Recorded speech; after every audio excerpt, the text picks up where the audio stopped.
welcome to Sunrise Extra on a Tuesday. Welcome, welcome. So I saw something on Twitter as I was scrolling that like today marks 2 years since the CDC first issued its a report on a strange novel coronavirus that, what is this, January 11th? Was this the first day that Seattle had the person test positive? Washington had the first COVID case in the U.S., yes. It happened in January, and I felt like it was earlier in the month versus later, so. Yeah, it might be the 11th. Anyway, on this whatever anniversary. 2 year. I've just been talking to a lot of people, and I don't know, Brenda and I listen to these podcasts, and it just kind of gets you down. A lot of people starting to see changes in their workplace. We're seeing changes in our workplace. We're in boxes again. Yeah. A lot of you guys may have coworkers who are not there, who are calling in sick, who have a kid who's homesick, or someone in their house has tested positive. They can't come to work. It's more work on your plate or what have you. Right. Hiring is impossible for every job, so people are seeing the differences with Omicron now, and it's just I feel like we were on such a high this summer, and then now a lot of people starting to get down again. So we want to know, like, what are you guys doing? Are you doing anything new this stage of the pandemic to bring your spirits up now that it's, you know, the holidays are over, it's gross and cold out? What's telling to me is if I had to fill out a questionnaire and it said, what year is this or the anniversary of COVID, I would have said 3. So to me, it seems like it's been a year longer than it's actually been. Right. Yeah. Well, I mean, this is starting the third year, but But I mean, it seems to me like it's been 3 full years. 36 At least. It just seems like it's been forever, I guess is my point. Yeah. It does. Yeah, in the early stages, you know, people were cooking, and we just were like, oh, well, maybe this will be over by Memorial Day, and I'll just stay home and watch a show and whatever. And yeah, now we are this far into it. Are you guys doing anything new, taking up any new hobbies? Well, that's a good question. I don't know that we've taken up new hobbies, but I was just telling Drew before we got on that I feel like we really have settled into a routine. You know, we have some family members that are in the bubble, and because my partner and I work opposite shifts, like by the time Friday afternoon rolls around, that's kind of our time. Like we're like, yeah, I don't need to go and sit in a restaurant or do anything else, but we cook and we drink a wine and we like watch some shows and we like, you know, just like reconnect. We sit out back, you know, by a fire or whatever. And there are still parts of me that likes the slower pace. Like when we first started this madness and everything shut down, you were kind of forced to do it, but now I'm like, do I really miss that? I'm not sure. I have done a lot of reevaluating over the last 2 years. You know what would lift my spirit? A Friday happy cam at Brenda's place. A happy cam? A happy hour the cam? live stream. Fireplace cam? Yes. Remember those scenes of people kind of gathering in their neighborhoods, socially distant, but they'd be sitting outside, kind of spreading out the outdoor chairs and you know, having a cold beer or a White Claw or something at 5 o'clock on Fridays. But I do miss certain parts of the early days of the pandemic. It's true. And what I miss is that sort of that keeping up with the Joneses element of life that did go away for a couple of months. For us, it's always been like this silly youth sports deal. You know, I mean, my kids are not, as far as I can see, not going to be professional athletes. That is not going to be their calling in life. And I think that they've got a great shot to go to college and do something really special with their lives. But it's not going to involve sports, and yet we keep doing the sports. We keep pushing them through all these sports and activities because we feel like they got to do something, they have to be involved. And those months where it was all shut down, it was like, wow, we're not going to soccer on Saturday morning, we're not going to a hitting lesson on Sunday, we're not doing anything during the week after school except basically talk about what's for dinner. How have your thoughts changed about it? Like at first you were probably like bummed out, or they were bummed out and upset and like, what's going on, you know? But now do you kind of look back and be like, no, this is better? Or no, immediately, probably that speaks to where we are as a family. Immediately my kids were like, cool, no baseball. And I was like, cool, we don't have to pay, because they also made us stop paying for a moment. You know, it was like, oh, we're going to hold off on payments for the season. And it's costing a lot these days to keep these kids in sports. We're going to hold off on payments until we, you know, kind of get a better feel for how this season or year is going to look. So I was like, cool, I'm not writing a check. And they were like, cool, I'm not going to practice tonight. Yeah. And now where are you? Darn it, we got to go back to practice tonight. And damn it, I got to pay that So check it's back. next month. Okay. Yeah, it's been back. It never really stopped. But do they still want to do it? They want to do it for probably the same reasons I want them to do it. They know it's important to stay involved with their peers in some sort of activity. Some of their friends, quite a few of their friends still play baseball. So they kind of want to be a part of that scene. Yeah, it's something to do. But it's not like they're like, man, I cannot wait to get to the plate on Saturday for my first at-bat. It's not that sort of thing. It's more like, I want to be on the team. Yeah. I want to be a part of it. Yeah. But they're good players, Drew. You share a lot of moments. To be clear, well, gee, you know, are your kids having big hits or big pitches? One of them, I know, pitches. Well, I don't want to, this shouldn't be the whole topic conversation, but you believe that this will be their 10th season of playing baseball, and they're 14 freaking years old. That's the crazy thing. They started playing as 5-year-old preschool kids at T-ball, and now this is the 10th year, and I can see where, like, you know, I'll be surprised if they play 4 years in high school for whatever reason. Either they don't make it all the way to varsity or they just don't feel like doing it anymore. It's just a tough thing to keep going for that long. I knew that things were out of control because we were a soccer family. My daughter loves soccer. And I went into an indoor arena and they had a huge banner over the arena advertising for the 18-month-olds running around. I'm like, oh boy. 18 months? Right. Are you kidding me? That's where you got to keep them on the field because they keep leaving the field. Oh my gosh, it is. It's like herding cats. Oh my God. I haven't even looked at the stream for comments. What today about from you, our viewing Neens? audience. I will do that. Where are you? I get down every once in a while, you know, like it just depends on the day. It really depends on what media I'm consuming, I feel like. You know, if you listen to I listen to a couple podcasts, and they're usually about kind of news of the day or like societal stuff. And if it's heavy topic, you know, I think it's interesting, but it can kind of seep into the psyche a little bit and get you down. I've been somehow the past 4 books I've read have been like pretty intense family situations or parental stuff, like in these fictional books I'm reading that get intense, and then that piles on to that kind of stuff. And then, you know, sleep schedules and all that stuff. So I'm trying to be more mindful of sleep and kind of what I'm consuming, and to turn off something, you know, if you can tell that it's bugging you or whatever. I'm the same way. But I feel like you know, I've been doing these little workouts, and just that has been a nice release to breathe heavy. And I've been drinking way more water because you're breathing heavy and you're thirsty. And so I've been drinking a lot more water than I normally would, which is really good. That's what you're going to say, wine. But Wine too. Self-care. Yeah. Like that's huge. So I've been trying to end with the new year, like just kind of making those intentions to like make yourself better and healthier, more so here than body stuff.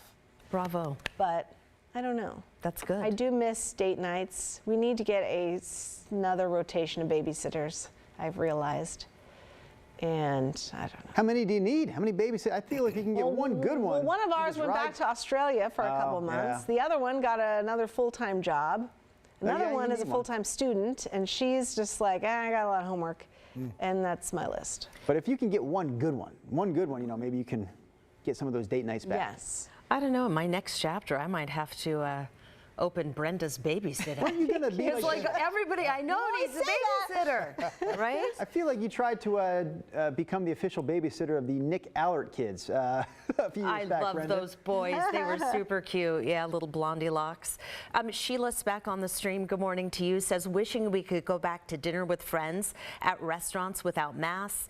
Some depression, she says. Haven't been able to have Christmas with our oldest son and family yet. That's really hard. I just don't get, like, where is everyone? You know?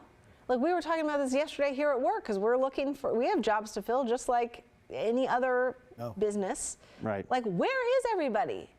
You know, it's just crazy. Teachers, we've been doing all these stories, you know, schools are going back to remote learning. The kids are bummed out about that. Some kids are happy about it. Teachers are quitting. What are they becoming now? Hospitals, nurses are quitting. What are they becoming now? Restaurant workers, like what jobs are I just don't understand, like where has everyone gone? What are they doing for work? Yeah, it's like weirding me out. I know a lot of you. Did you see this? Katie Abigail Bassett says, I spent 5 months hiking the Pacific Crest Trail this year, coming back inside and having to wear a mask all the time again, not being able to just hang out with people inside was a huge shock to my system. I don't mind wearing my mask, but I miss being able to safely spend time with friends. Now that the rainy season is here, I'm looking forward to the end of COVID for sure. Yeah. Amen, sister. Another one of our regulars, Renee Robertson. I always like Renee's post because I feel like she gives us like that real slice of life. Like she really takes us inside what's going on in her world. So Renee says, good morning. At this point, we're just kind of waiting for our turn, so to speak. She put that in quotes, our turn to get the Omicron variant. Our Oregon State daughter started in-person classes on Monday of last week, and by Friday, she had tested positive. She is boosted, she said. She said 2 students in her class group also tested positive the day before on Thursday. Bottom line, she's okay, very mild symptoms, runny nose, fatigue, da-da-da-da-da. She says worst part, though, for her is the boredom of isolation. At this point, we know dozens of friends and family members that have tested positive in just the last week. Hang in there, everybody. It's crazy. It is coming for sure. On YouTube, good morning to everyone on YouTube. Okay, do you guys remember yesterday when I gave a shout out to a first-time viewer who had never seen our show before? Yeah. Yes. Goldfish Mama. Back. She's back. Goldfish She Mama. got hooked. She says, you made my day by mentioning me on the air yesterday. I saved and sent the video to my whole family. I was in shock and giggled all day long. Thank you. You That's are awesome. welcome, Goldfish Mama. Welcome to the show. Goldfish Mama. I love That's that a great handle. name. You I got know. the Here's another Goldfish. good one. Cherries and Berries PDX on YouTube. Good morning Cherries to you. and berries. They say, I've been living under a rock and I thought after my kids were vaccinated we could come out. Now I'm staying under a bit more. It's disappointing and I feel left out of all the fun. But watching the numbers of infection grow is so sad, especially now that it involves more kids. Hopefully, you know, everyone is, or a lot of people are just having mild cases. But yeah, it takes you out of work, it takes you out of school. It upends your life for sure. Veronica Gaston, good morning, says how I deal with all this. Number one, starting to walk more outside in my area to keep my 5,000 steps a day. So she's like you, she's doing some exercise. That really does clear your head, right? It is. It's this time of year. You know, Christmas is over. You got to find something to look forward to in these, you know, weird January, February months where it's cold and wet and it's dark early, you know, and a lot of people look forward to spring break and all that. But it is just this little section of time. And now with Omicron, you know, tightening things down and pressure at work, you know, for so many people, it's hard. I think that's why I love getting out. You know, we moved over to Clackamas, and so MacGyver State Park isn't that far from us, so we just drive over there and we're just still like exploring the trails. I saw your pictures. That looked like way further than it is. It's like right in town though, right? Yeah, I mean, basically it's probably 25 or so minutes from our place. But it is so, I don't know, it's just zen. It's beautiful. And we've had the snow. We've been out when it was icy. We've had, you know, even the rain. There's always something gorgeous to look at. And we had sun on Sunday when we were there. And it's just majestic. We started up at that Memorial Lookout and you could see Adams, St. Helens, and Hood. And then we went down the trails down by the Clackamas River and there were little waterfalls. And that to me is like church. I mean, seriously, I just go there and I'm like, we live in a beautiful place. We live in a beautiful world. And that's kind of my reset. You know, for that moment, I'm in that. And that makes me feel better. Yeah. My daughter has drugged me out of the house. I picked her up from school yesterday. It was 4 o'clock about, and we were driving home. We passed a park with a playground. She was like, Mom, I want to go to the playground. And we haven't done it in a while. And I was just cold, and I'm like, and I passed it, and I went a couple blocks. She was like, Mom, that's not kind. I want to go to the playground. And I was like, and I turned the car, and we went. And, you know, kids they can go out in a freaking t-shirt in 48-degree weather and be running around and happy as a little clam. And that's what she had, like this thin little coat on. And I was bundled up to the tilt and just hands in my pockets. And she was going down the slide like Wonder Woman, like this, and just playing all over, having a blast. And I'm like, okay, I'm so glad that she made me stop and get outside and fresh air. And so, yeah, that. You just have to have the right gear. I know. We ordered a bunch of like hand warmers because my hands always get cold. I put them in those gloves, and I stole my daughter's big parka that she went to like college in New York with, and then she stole my KGW jacket. So she loves it. So we're all bundled up, not cold at all because you're moving. So good for you, Needs. Sounds like a trade more than a steal there. Yeah, exactly. You did a coat swap. And Nina, it sounds like your daughter is the puppeteer and you are the puppet. Well, when got she you by guilt strings, trips me Nina. like this, if that's not kind, then I'm Yeah. like, all right, Done. Let's You got do me. it. Let's do it. Yeah. I just real quickly, I'll read this comment from a viewer that I think I've seen on the stream before, but Brett says his life has not really changed. He says, I work daily, not from home. I go out to eat. I do activities. I'm not going to hide in my house, he says, and let the fear control me. And I would say, Brett, I mean, to be honest with you, maybe I'm reading into the tone of it, but I'm with you in almost all aspects here. I also work not from home every day. I also still go out to eat since they allowed us to go, enter restaurants with masks. I've been doing that. I do all the normal activities. Our kids have not missed a baseball season now for 20, 21, and I'm sure 22, we'll still be playing. The only thing, though, I wonder when someone says, I'm not going to let the fear control me, if you did show up with symptoms, because it seems to be happening to more and more people now, right? Would you make the effort to get tested? And if you did get that positive test result, would you start doing things differently? Would you stay home? Would you isolate? Would you stop doing all these activities? Because I think that's the difference, right? It's one thing to, not live in fear, but it's another thing to not respect the process, so to speak. And I feel like right now there is a process that comes with this COVID Omicron variant. And the process is, if you start feeling sick, it doesn't have to be severe, because a lot of the symptoms are not that big of a deal in terms of a runny nose or fatigue. But I feel like there is a responsibility to figure out, do you have it? And if you do, you got to shut things down. Did you see Kristen Lebensky? Very difficult, she says, as a blended family. 3 kids doing, what's CDL?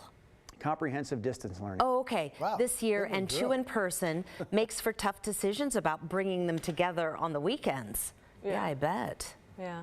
Even if you do, like, we go out to restaurants and all that, when we can.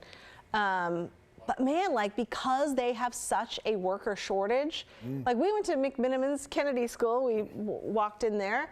There was all of the tables that didn't have people sitting at them were full of dirty plates and napkins and all that stuff. And there was one server running around, everywhere else was full, and they said, the hostess called out sick. We had 2 servers call out sick. There's a cook out sick. Wow. But they were staying open, and he's like, please don't sit at a table that's not been cleaned, but I just cannot get to them. And so we were like, oh boy, looks like it's going to be a long wait. So we went to a different restaurant. Why? But yeah, you're just seeing, we were talking about the grocery store like this past weekend. I did the big shop on Sunday, and I mean, the most things I've seen at one time out of stock was this past weekend, and a lot of the produce looked terrible. Like there was literally mold growing. I wasn't buying cauliflower, but I walked past it, and it was that orange kind of cool. Have you guys seen that? Yeah. Orange cauliflower, and there was green mold growing on the top of like all of it. And It was screaming out to you, need help. things were not good. Like I got the 3rd to last package of organic chicken, and tons of other stuff was out. And it just was like, oh boy, like this is happening again. But I think, it's cyclical, and then the next time you go, it's back on Well, the the shelf. sign at my Safeway store on Sunday night, now I went later than you did, I think, on Sunday. It was like you shouldn't go that late on a Sunday because you feel like the weekends are the Everything's the 2 busiest days at the grocery store are Saturday and Sunday. If you're showing up at 7 o'clock on Sunday, you're probably getting the last of the pickovers before the Monday delivery. But anyways, they had a sign at my Safeway that was blaming the severe weather in the Midwest as why we're not getting the chickens that we normally get. The supply of chickens was down. So anyways, it didn't have to do with, I guess, necessarily the truck driver shortage, although I'm sure that had something to do with it, but they were specifically citing the bad weather last week in the Midwest. Christy Shirk says, I'm upset about not being able to watch my grandson play basketball. He's a freshman, and I don't like missing out. Yeah, that would be really hard. Is that because he's not playing or she's just choosing not to go, I wonder? I took that as she's not choosing not to go, but Christy, weigh in if it's different. I was just wondering about that. When we ran the story last week about Portland Public Schools, kind of going back to last spring's protocols when it came to activities, and that included mask wearing for student athlete participants. I haven't really heard much about that since we've run that story. Like, I was curious. I was going to ask, my kids don't play basketball, but I was going to ask my neighbor, what's the deal with his son and daughter, because they do. And I'm just curious, are the kids that are playing basketball I think they just right brought now masks back, but they wearing could masks take them during off. games? Yeah. I think OSAA said that they could, up until recently, have them off for like those real huffing and puffing sports and stuff like that. Just that always seemed to me to be a tough, I mean, hey, if you can run with a mask on, I guess more power to you. But to me, that's where it seems to be, asking a lot. Brett is weighing in. Back to your question, he said, Drew, I agree. I do take appropriate precautions. I wear a mask in public spaces out of respect for others. And yes, I would make changes if I did feel symptoms to protect the vulnerable. To clarify, I just won't make major changes because of the what ifs. Yeah.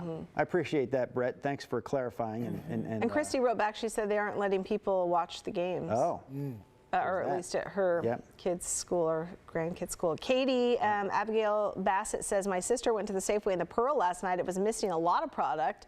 I went to the one in South Portland and it was fully stocked. Very interesting. Yeah, it's just.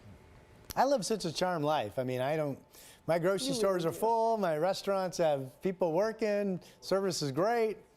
No issues in the life of Rod Hill. You were in a weird utopia that I don't know where that is. I don't know how many restaurants you're frequenting, Rob, but you're telling me that there are no staff shortages at any of the restaurants that you go to? Yeah, I mean, we don't. That's what I'm telling you. Okay, yeah. Well, I mean, not noticeable, and a lot of them have. I mean, the one place we go to has had the same people working there for 20 plus years. Yeah. Yeah. All right, you guys. It is a charmed life. Listen, not too many people get to live with a Grandpa Kim like you do either. Grandpa Kim does it all around there. An 80-year-old father-in-law that does everything in the house that needs to get done. Yeah, I'm keeping Grandpa Kim moving. All right, you guys, thanks for weighing in with us, and we will see you tomorrow. Have a good Tuesday.